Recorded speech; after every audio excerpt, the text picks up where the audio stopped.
அனைவருக்கும் வணக்கம். நான் இப்பொழுது ஒப்பித்தல் பகுதி மூதுரை ஔவையாரை பற்றி பேச வந்துள்ளேன்.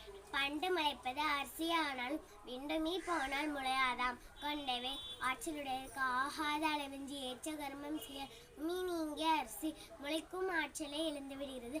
அதுபோல் தன் ஆற்றலுக்கு மேற்பட்ட காரியத்தை தொடங்கினால் மிக்க வலிமையுடையவனுக்கும் அது நிறைவேறாது.